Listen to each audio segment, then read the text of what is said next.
The question wasn't meant to be answered, it was meant to break her. The room held its breath as Captain William Carter stepped inside, boots echoing once against the concrete floor before settling into silence, a silence so complete it felt constructed, like something placed there on purpose, like a test.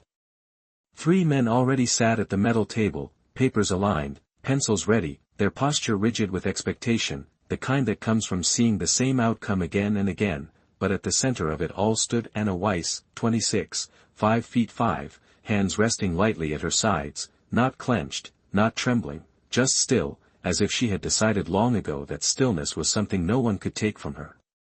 The overhead light cast a flat white glow across her face, washing out detail but not presence, and Carter noticed that first, not her file, not her uniform, but the way she occupied the space without asking permission.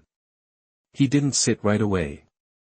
He let the second stretch, let the weight of the room press inward, a familiar tactic, one that usually worked before a single word was spoken.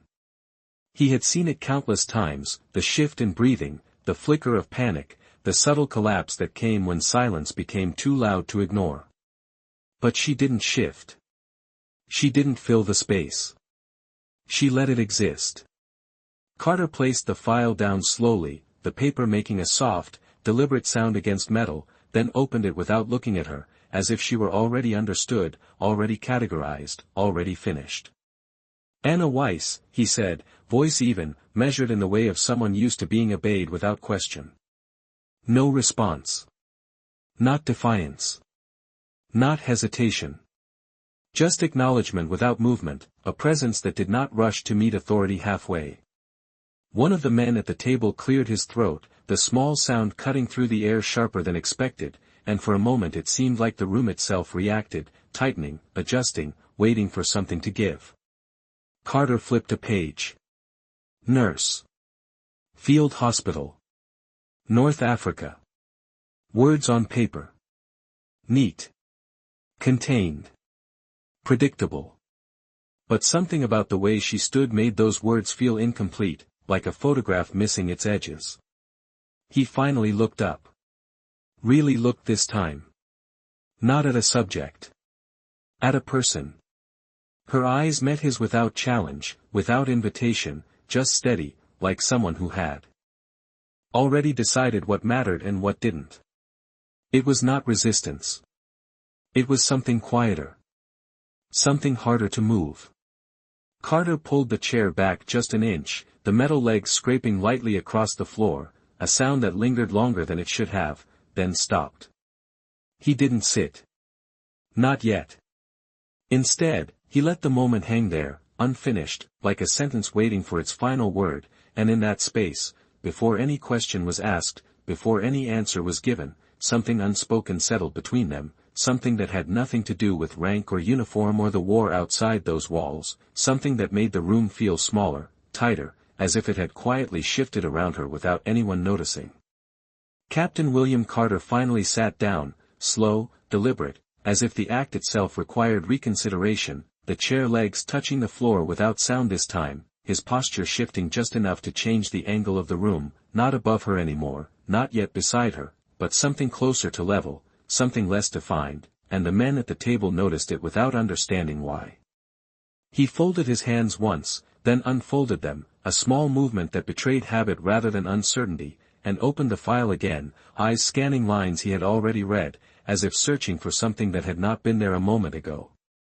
You were assigned to a field hospital near Kasserine Pass, he said, voice even, but softer now, not in volume, in texture, like a question that had not decided if it was one.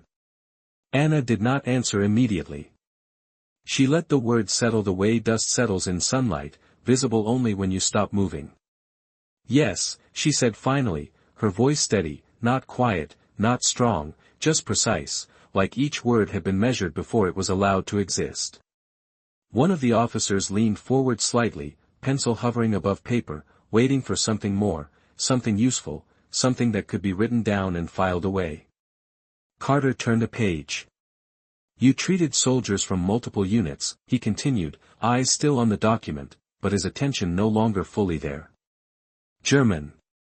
Italian. Others. A pause. Even when supplies were limited. Another pause, longer this time. The kind that invites interruption. The kind that usually gets it. But not from her. Anna shifted her weight by less than an inch, a movement so small. It might have been imagined, and looked not at Carter, but at the edge of the table, at the thin line where metal met shadow.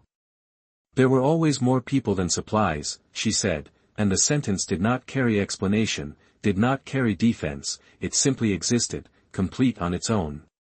The pencil scratched once across paper, then stopped, as if unsure what exactly it was recording. Carter closed the file halfway, not fully, leaving it open just enough to suggest it still mattered, just enough to admit it might not.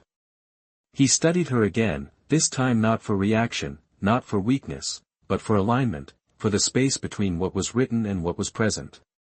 You understood the chain of command, he said, and now it was clearly a question, though it did not rise at the end. You followed orders. Another silence. Longer. He waited for the correction, for the hesitation, for the subtle retreat that usually followed a statement like that.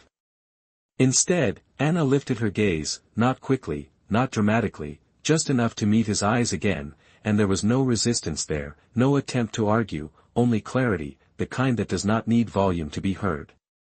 I understood responsibility, she said. Not louder. Not sharper. Just exact. The room shifted again, almost imperceptibly, like air pressure changing before a storm you cannot yet see. The officer with the pencil stopped writing altogether. Another leaned back without realizing it. Carter did not move, but something in his expression adjusted, something small, something internal, like a line being redrawn in a place no one else could see. He looked down at the file one more time, then back at her, and for the first time since entering the room, it was no longer clear who was defining the conversation.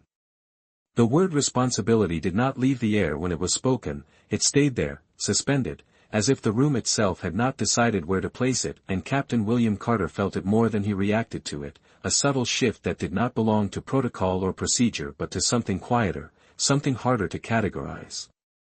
He did not respond immediately. He let the silence expand again, but this time it was different, no longer a tool he controlled, no longer a pressure he applied, it had changed shape, and he knew it. One of the officers glanced at him, waiting for direction, for the next question, for the structure to return, but Carter did not give it back. He tapped the edge of the file once, lightly, not to signal authority, but to ground himself in something familiar. Responsibility, he repeated, not as a challenge, not as agreement, but as if testing the weight of the word in his own voice. Anna did not move. She did not nod. She did not elaborate. She allowed the word to stand on its own, as if anything added would diminish it. Carter leaned back slightly, the chair shifting under him by an inch, enough to change his line of sight, enough to see her not as a subject framed by the table, but as a person standing in a space that no longer belonged entirely to him. He flipped the file closed this time, fully, the soft thud marking a boundary he had not planned to cross. There is a report, he said, eyes on her now, not on paper, from March, 1943. He paused, not for effect, but because he was choosing the words more carefully than before. A field incident. An American soldier. Severe condition. The officer with the pencil straightened, ready again, sensing something that could be written, something that could restore order. Carter did not look at him. The report states that the attending nurse refused to separate patients by uniform. Another pause. The room seemed to narrow around that sentence. Anna's expression did not change, but something in her focus shifted, a slight tightening around the eyes, not fear, not regret, something closer to memory. Supplies were limited, Carter continued, slower now, each word placed deliberately, and priority was expected to follow command structure. He let that sit, then added, it did not. Silence followed, but it was no longer empty. It was full of recognition, of something aligning beneath the surface. Anna's hands remained at her sides, but her fingers moved once, barely, as if recalling the shape of something held long ago. When she spoke, Her voice was the same as before, measured, steady, but there was a depth now, something that carried distance. There was no structure where I was standing, she said. Not defensive. Not apologetic. Just exact. The officer's pencil did not move this time. Carter held her gaze, and for a moment, the room felt smaller, not because of tension, but because something larger had entered it, something that made rank and file and expectation feel insufficient. He exhaled slowly, not a sigh, not fatigue, just a release of something he had been holding without knowing it. The soldier survived, he said, and it was not a question. Anna nodded once. A small movement. Final. Carter looked at her a moment longer, then lowered his eyes, not in dismissal, but in thought, and when he spoke again, his voice had changed in a way no one in the room could fully explain. Then we will continue, he said, but it no longer sounded like an interrogation. It sounded like he was the one catching up. No one wrote anything down after that. The pencils remained still, hovering above paper that suddenly felt less certain of its purpose, and Captain William Carter noticed it without turning his head, the absence of movement louder than any sound in the room. He rested his hands on the table, fingers lightly touching the metal surface, feeling the cool steadiness beneath them, something unchanged, something reliable, and for a moment he stayed there, not speaking, not reaching for the next question, as if the structure he had entered with no longer fit the shape of what was unfolding. Across from him, Anna Weiss remained exactly where she had been, posture unchanged, expression calm, but there was a difference now, not in her, in the way the room held her, as if the space itself had adjusted its distance, had made room for something it had not expected to encounter. One of the officers shifted in his chair, the fabric brushing softly, a small, human sound that felt out of place in a room that had been built on control. He glanced at Carter again, searching for direction, for the next step, for the return of order, but Carter did not look back. Instead, he studied the edge of the table, the thin line where light faded into shadow, and spoke without raising his voice. "You made that decision alone," he said. It was not framed as a question, but it waited for an answer all the same. Anna did not hesitate this time. Yes. The word landed clean, without weight, without hesitation, as if it had already been accepted long before it was spoken. Carter nodded once, almost imperceptibly, then leaned back a fraction, the chair responding with a quiet shift that marked a change no one could fully name.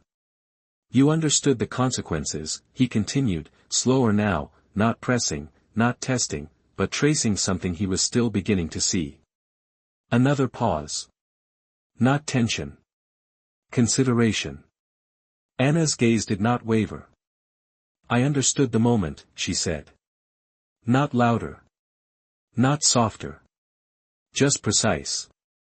The officer to Carter's right lowered his pencil completely this time, placing it on the table as if it no longer belonged in his hand, and the gesture passed through the room like a quiet signal, subtle but undeniable. Carter's eyes lifted again, meeting hers, and there was something different in them now, not softened, not sympathetic, but aligned in a way that had not been there before, as if he was no longer trying to define her within the limits of the file in front of him. He reached out and turned the closed folder 90 degrees, not opening it again, not needing to, and that small movement shifted the center of the table, shifted the balance of the room. "The report calls it a deviation," he said, and for the first time, there was a faint trace of something beneath his voice, something almost reflective. He let the word sit there, then added, "I am not sure that is accurate." No one responded. No one corrected him. The silence that followed was not empty. It was full of agreement no one had been asked to give.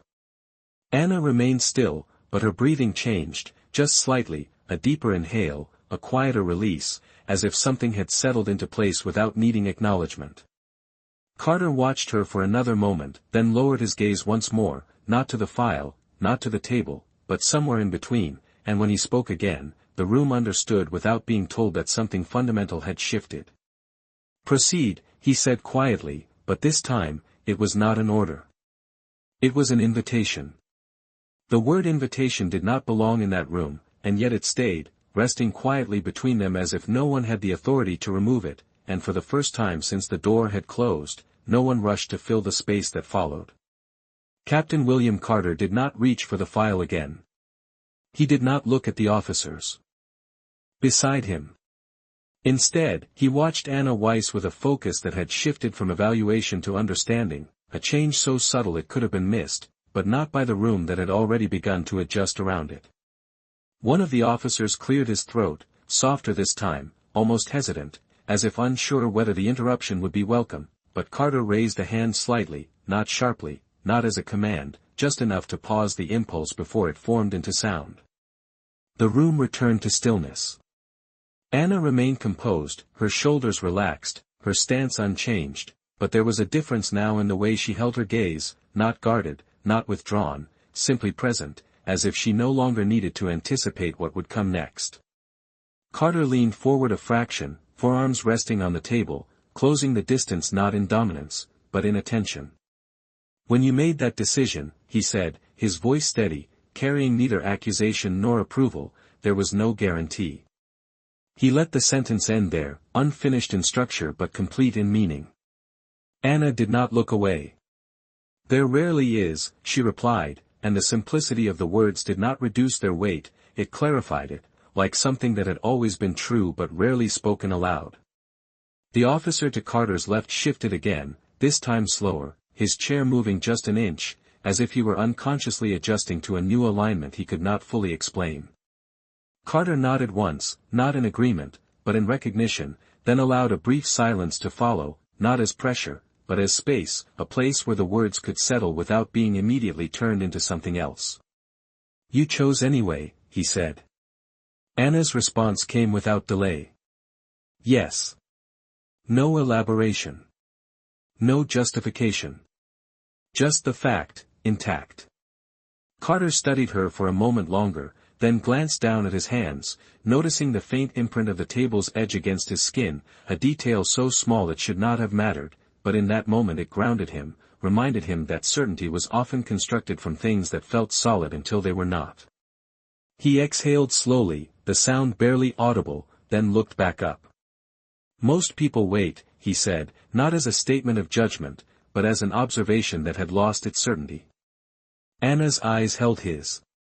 "Most people are waiting for something that does not arrive," she said, and the sentence did not rise or fall, it simply rested between them, complete, unadorned. The officer who had set his pencil down earlier did not reach for it again. Another leaned back further, his posture no longer rigid, as if the need to hold form had quietly dissolved. Carter let the silence return, but this time it was not something to be managed or controlled, it was something shared, something that belonged equally to everyone in the room. He shifted his chair forward slightly, closing the remaining distance by an inch, and in that small movement, the balance settled into a new shape, one that no longer required force to maintain. "Then tell me," he said, and there was no edge in his voice now, no expectation of failure, only a genuine question forming where certainty had once been, "what did you see in that moment that others did not?" Anna did not look away. Not from him. Not from the question. And for the first time, the room was not waiting for her to answer. It was ready to listen. Anna Weiss did not answer right away, and this time the silence felt different again, not heavy, not tense, but deliberate, as if she were choosing the exact shape of the truth before allowing it to exist in the room, and Captain William Carter did not interrupt, did not lean forward further, did not repeat the question, he simply waited, and the waiting itself carried a kind of respect that had not been there before. Her eyes shifted slightly, not away from him, but past him, as if seeing something that no longer existed in the room but had not fully left her either. When she spoke, her voice did not change, but the space behind it did. "I saw time," she said. The words were simple, almost too simple, but they did not end there. They opened something. Carter did not move. One of the officers frowned slightly, not in disagreement, but in confusion, as if the answer had not arrived in the format he expected. Anna continued, her gaze steady again. "Not the kind measured in minutes or orders," she said, each word placed carefully, the kind that leaves before anyone decides what to do with it. The room remained still. No one wrote. No one shifted. Even the faint hum of the overhead light seemed to pull back, as if it did not want to interrupt. Carter's brow lowered just slightly, not in doubt, but in focus, as if he were aligning what she said with something he had felt but never named. "Explain," he said, but the word carried no demand, only an opening. Anna's hands remained at her sides, but her fingers relaxed further, the tension leaving them completely now. "They were waiting," she said. "Waiting for instructions. Waiting for confirmation. Waiting to be told who mattered first." A brief pause. He did not have that time. The officer to the right shifted again, but slower, as if careful not to disturb something fragile that had formed in the space between them. Carter's eyes did not leave her. "And you decided," he said. Anna gave a small nod. "I recognized what was already decided," she replied. The distinction was subtle, but it settled into the room with weight, the kind that did not need emphasis to be understood. Carter leaned back a fraction, the chair moving softly beneath him, and for a moment he looked not at her, but at the empty space just beyond her shoulder, as if tracing the outline of something he had overlooked. "You did not see an enemy," he said, not as a question, but as a realization forming in real time. Anna met his gaze again. "I saw a person who would not be there if I waited," she said. The officer with the pencil inhaled quietly, as if the air had shifted in a way that required adjustment, but he still did not reach for it. Carter nodded once, slowly, the motion unforced, uncalculated, and when he spoke again, his voice carried something new, something that did not belong to rank or role. "And that was enough," he said. Anna did not answer with words this time. She simply held his gaze, steady, clear, and in that stillness, the answer was complete. The room did not return to what it had been. It could not. Something had been seen, and once seen, it did not leave. Carter lowered his eyes briefly, then lifted them again, and there was no trace of the earlier distance, no attempt to re-establish control, only a quiet acknowledgement of a truth that had not come from him, but had settled in front of him all the same, and for the first time, the room was no longer centered around authority, but around understanding. The room did not move forward after that, it settled, as if something invisible had reached its final position, and for a few seconds no one spoke because there was nothing left to push, nothing left to force, and Captain William Carter felt it clearly, the absence of resistance, the absence of expectation, something rare in a place built entirely on both. He rested his gaze on Anna Weiss, not searching anymore, not measuring, simply observing, and in that quiet observation he began to notice details that had not existed to him before, the steadiness of her breathing, the way her shoulders remained level without effort, the way her presence did not expand to fill the room yet somehow defined it all the same. One of the officers shifted his weight again, slower than before, as if aware now that even small movements carried meaning, and he glanced at Carter not for instruction, but for confirmation that what was happening was allowed, that this change in rhythm had not broken something essential. Carter did not respond to him. He did not need to. The structure had already changed. "You understood something others did not," Carter said finally, his voice even, but no longer carrying the edge of authority, more like a conclusion than a question. Anna did not nod. She did not accept the framing. She answered it instead. "I did not understand more," she said. "I just stopped waiting." The words were quiet, but they moved through the room with a clarity that left no space for misinterpretation. The officer nearest the end of the table exhaled slowly, a breath he had been holding without realizing it, and leaned back, his posture no longer rigid, no longer fixed in the expectation of control. Carter's eyes remained on Anna, and for a moment he allowed himself to sit with that answer, to let it rearrange something inside his own thinking, something that had always been there but had never been challenged in this way. He had been trained to act, to decide, to lead, but always within a structure that defined those actions before they were taken. She had stepped outside of that, not in defiance, not in rebellion, but in clarity, and that distinction settled heavily in the space between them. Carter lowered his gaze briefly, then lifted it again, and when he spoke, his tone carried something unfamiliar, something closer to respect than assessment. "Most people believe they are waiting for the right moment," he said. Anna's expression remained calm, but her eyes sharpened slightly, not in challenge, but in recognition of where the thought was going. "The moment is not something that arrives," she said. "It is something that leaves." The sentence landed without emphasis, but it altered the room in a way no raised voice could have done. The officer who had set his pencil down earlier reached for it again, then stopped halfway, as if unsure whether writing would reduce what had just been said. Carter did not look at him.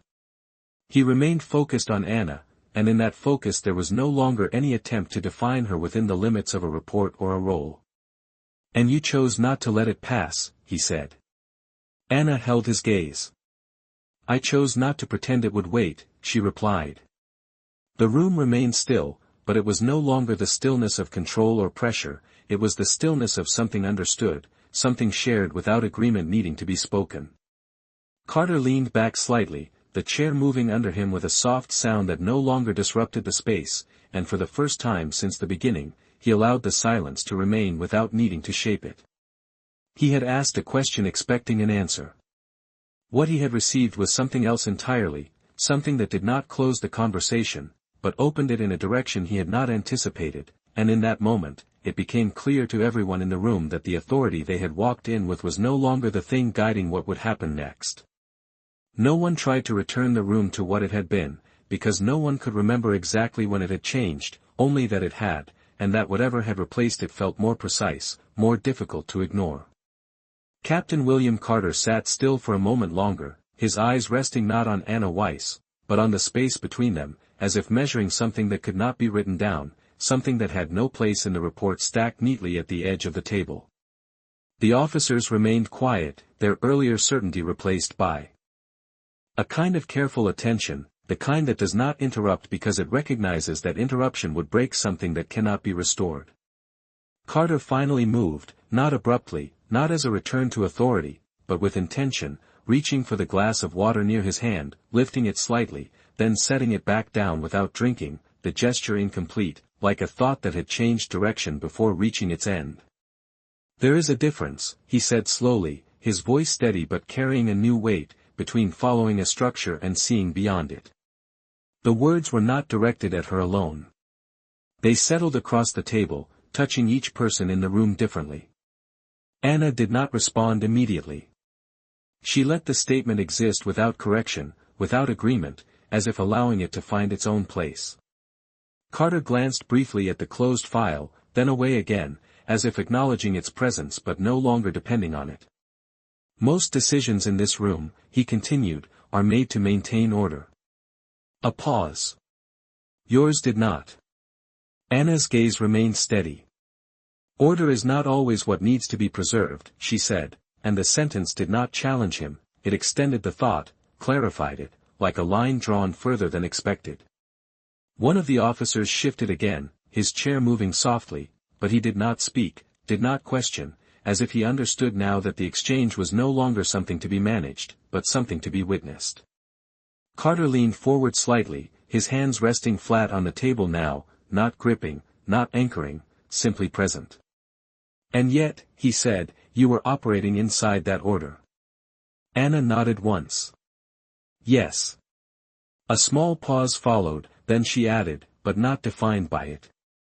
The distinction settled into the room with quiet precision, and for a moment no one moved, as if even breathing too loudly might disturb the clarity that had formed. Carter's eyes held hers, and something in his expression shifted again, not softened, not lowered, but aligned in a way that no longer required him to assert control over the conversation. He turned his head slightly, looking at the officers beside him, and for the first time since the beginning, his gaze did not carry instruction, it carried acknowledgement, as if what had been said applied to all of them, not just the person standing across the table. One of. The officers straightened slightly, not out of tension, but out of awareness, as if realizing that he, too, was now part of something that extended beyond the usual boundaries of the room. Carter turned back to Anna, and when he spoke again, his voice carried a clarity that had not been there before. "You did not wait for permission," he said. Anna's answer came without hesitation. There was no one there to give it, she replied. The simplicity of the statement removed any remaining ambiguity, leaving only the fact itself, unadorned, unargued.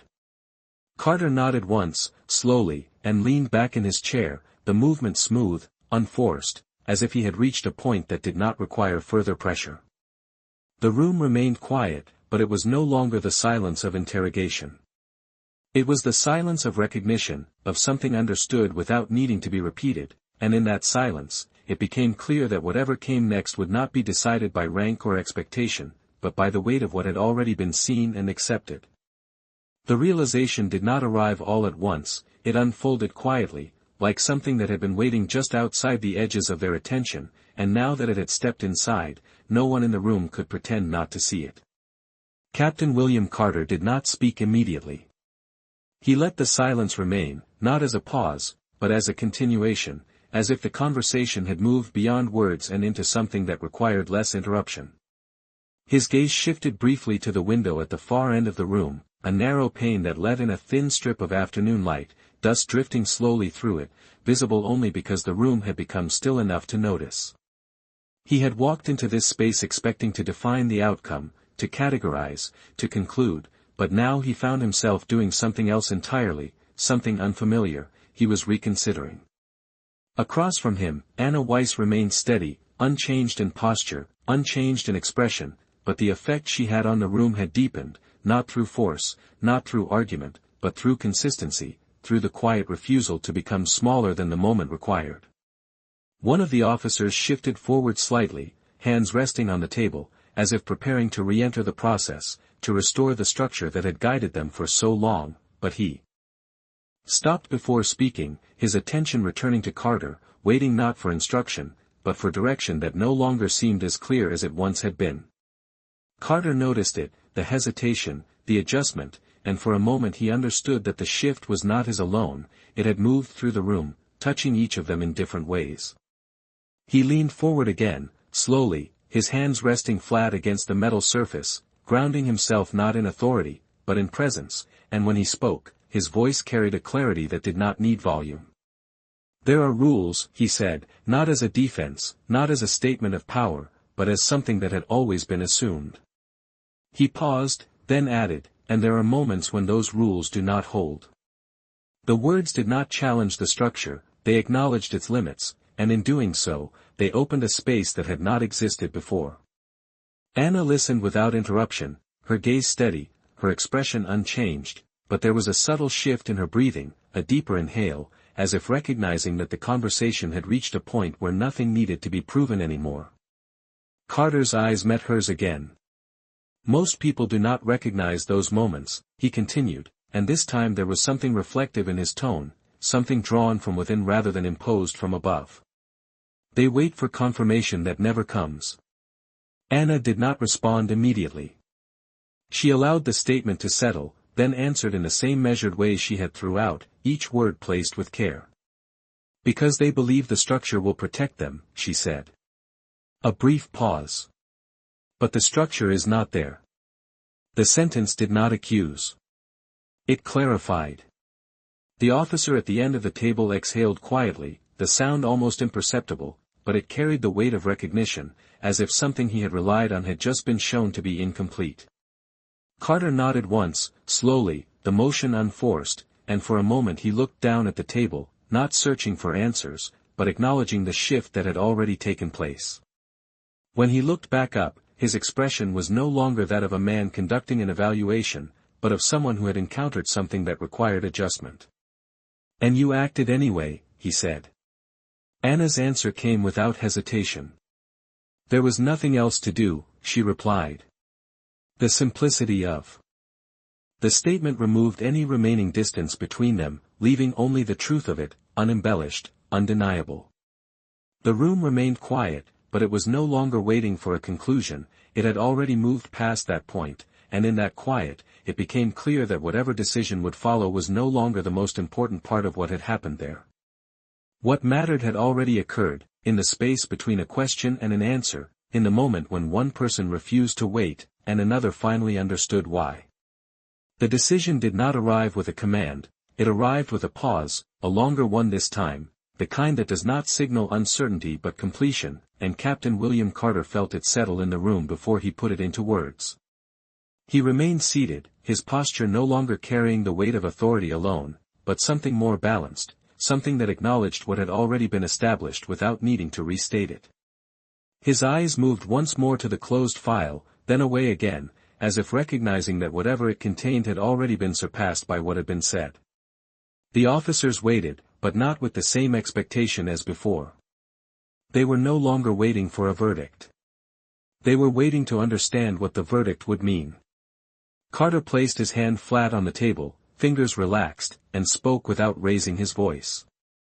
"The report will stand," he said, and the words were clear, steady, but they did not carry finality in the way they once might have. He paused, allowing the statement to exist on its own, then added, "But it will not define the conclusion." The distinction was subtle, but it moved through the room with precision, shifting something that had once been fixed. One of the officers straightened slightly, as if trying to reconcile the statement with the structure he had been trained to follow, but he did not interrupt. Carter continued, his gaze returning to Anna Weiss. "Context matters," he said, and this time the words carried weight not as justification, but as recognition. Anna did not respond immediately. She did not nod. She did not accept the framing. She simply listened, her presence unchanged, her expression calm, as if she understood that what was happening now was not about her alone. Carter leaned forward slightly, closing the space between them by another inch, not to assert control, but to remain engaged in what had already shifted. "You acted without instruction," he said, and there was no accusation in his tone, only clarity. "And the outcome supports that decision." A brief silence followed, not because more needed to be said, but because the words required space to settle. Anna's eyes met his, steady as before. "The outcome does not change the reason," she said, and the sentence did not challenge him, it refined the thought, removing any trace of result as justification. Carter held her gaze, and for a moment, he did not respond, not because he lacked an answer, but because he recognized that her statement did not require one. He nodded once, slowly, then leaned back in his chair, the movement smooth, unforced, as if he had reached a point that did not need to be pushed further. "No," he said quietly, "it does not." The officer who had been holding his pencil finally set it down again, this time with certainty, as if understanding that what had taken place could not be reduced to notes or summaries. Another officer shifted his posture, no longer rigid, no longer fixed in expectation, as if the need to maintain form had quietly dissolved. Carter's gaze moved briefly across the table, acknowledging them without speaking, then returned to Anna. "There are decisions that follow orders," he said, his voice steady, reflective, "and there are decisions that define them." He let the sentence rest, then added, "Yours did the latter." The room remained still, but it was no longer the stillness of waiting or pressure. It was the stillness of something understood, something accepted without needing to be enforced. Anna did not respond with words this time. She held his gaze, her posture unchanged, her presence steady, and in that silence, the acknowledgement was complete. Carter exhaled slowly, then glanced once more at the closed file, not as a reference, but as something that no longer held authority over what had already been decided. When he looked back up, his expression carried no trace of the earlier distance, no attempt to reclaim control, only a quiet clarity that had replaced it. "We are finished here," he said, but the words did not end the moment, they simply marked its transition, and as the room remained still for a second longer, it became clear that what had changed would not remain contained within those walls. No one stood up immediately after the words were spoken, and that hesitation carried more meaning than any formal dismissal could have, because the room understood that what had just ended was not simply a procedure, it was something that had quietly redefined itself while no one was looking. Captain William Carter remained seated for a moment longer, his hands resting loosely on the table, his gaze not fixed on any one person, but moving slowly across the space as if taking in details that had not been visible before, the alignment of chairs, the stillness of the officers, the way the light had shifted slightly across the metal surface. He did not rush to leave. He did not reassert structure. He allowed the moment to complete itself. Anna Weiss remained standing where she had been, her posture unchanged, her presence steady, but there was no longer any sense that she was being held in place by the room. If anything, it felt as though the room had adjusted around her, had made space rather than imposed it. One of the officers finally moved, pushing his chair back slowly, the sound soft, careful, as if aware that even the smallest disruption would carry weight, and he rose without speaking, gathering his papers with a precision that now felt unnecessary, but familiar enough to follow. Another followed, less rigid, less certain, his movements slower, as if still processing something that had not yet fully settled. Carter watched them briefly, then shifted his attention back to Anna, and for a moment, neither of them spoke, because there was nothing left to clarify, nothing left to define. The conversation had already reached its conclusion long before the words had ended. Carter stood then, the movement unhurried, his chair sliding back without sound, and as he straightened, the difference in height returned, but it no longer carried the same meaning, no longer suggested imbalance or control, it was simply physical, nothing more.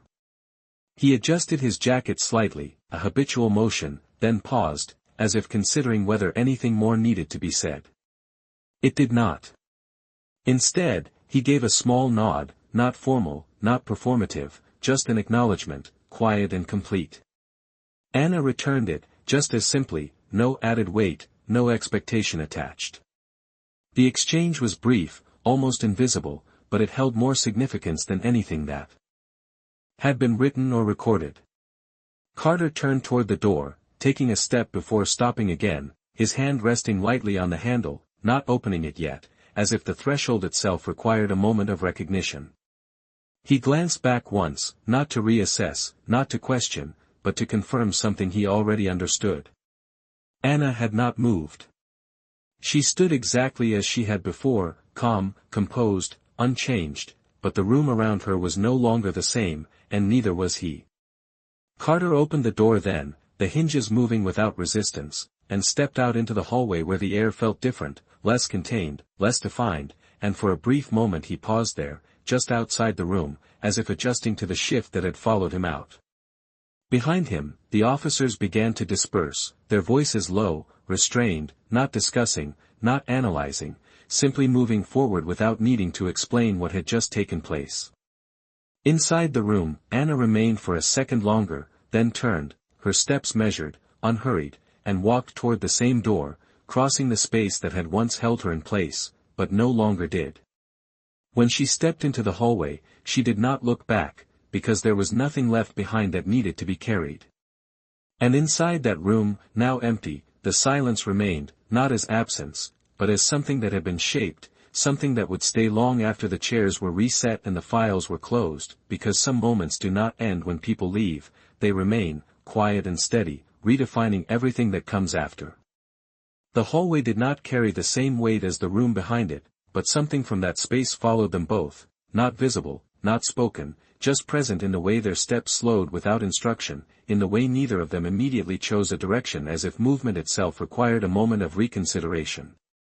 Captain William Carter stood a few feet from the door, hands at his sides, not reaching for anything, not signaling to anyone, simply standing in a space that felt wider but less certain, and for the first time in a long while, he was not moving toward the next task, he was still inside the one that had just ended.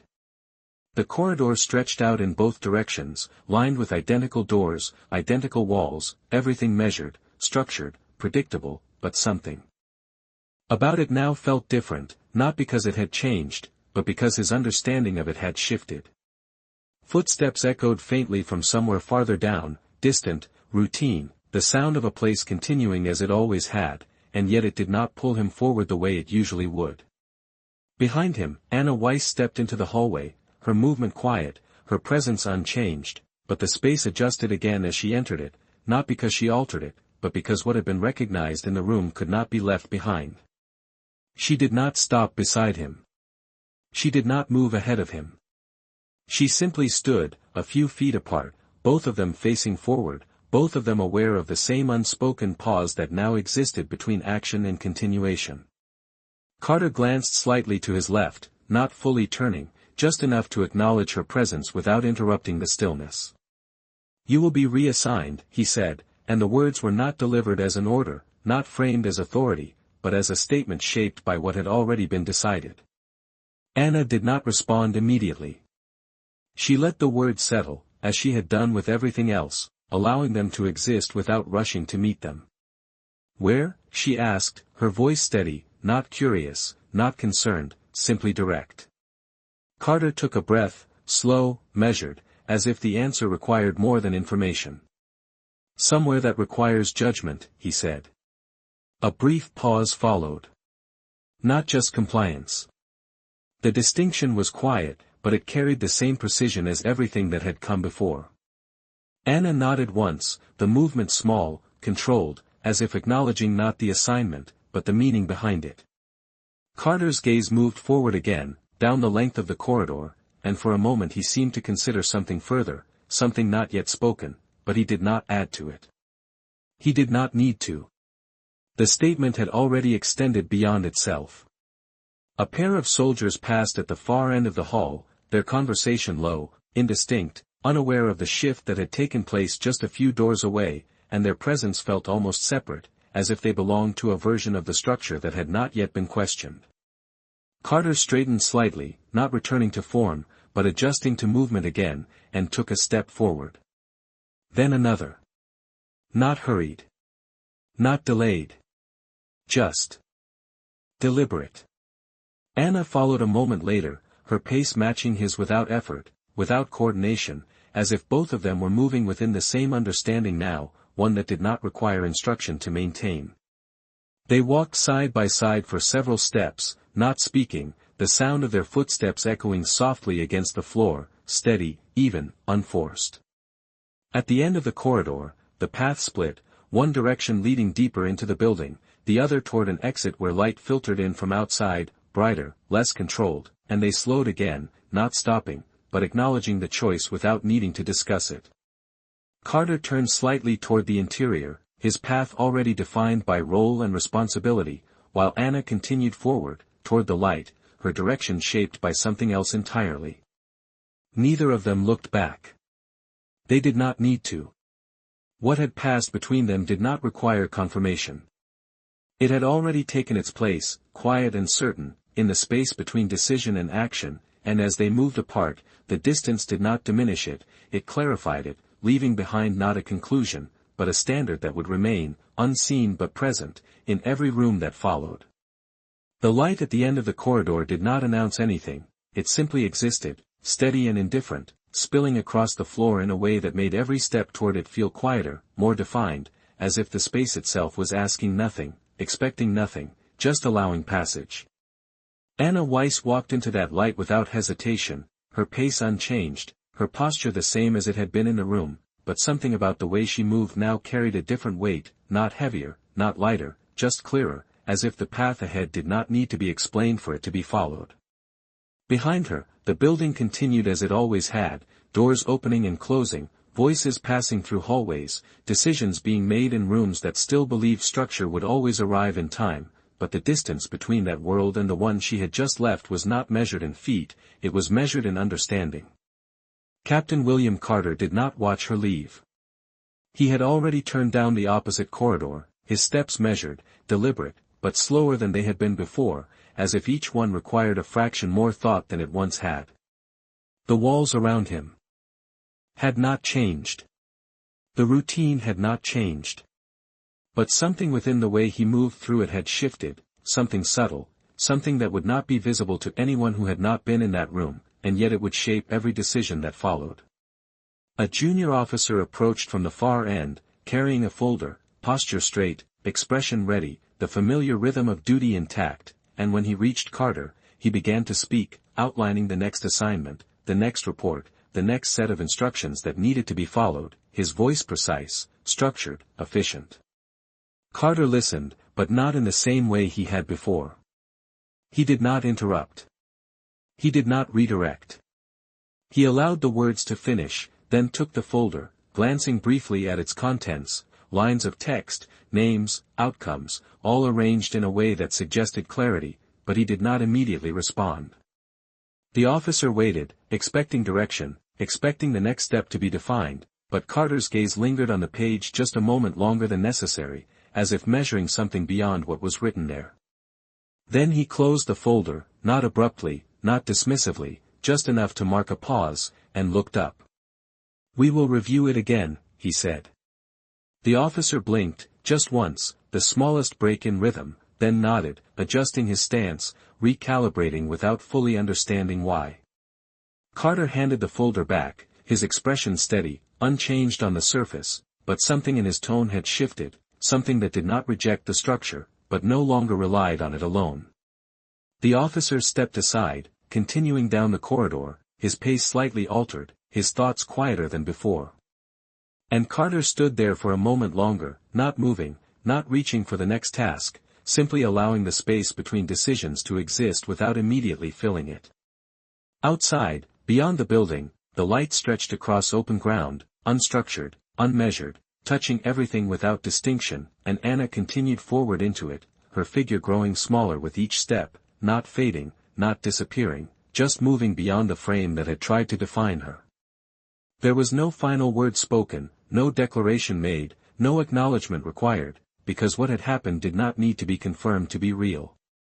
It had already taken its place, quiet and precise, in the space between authority and understanding.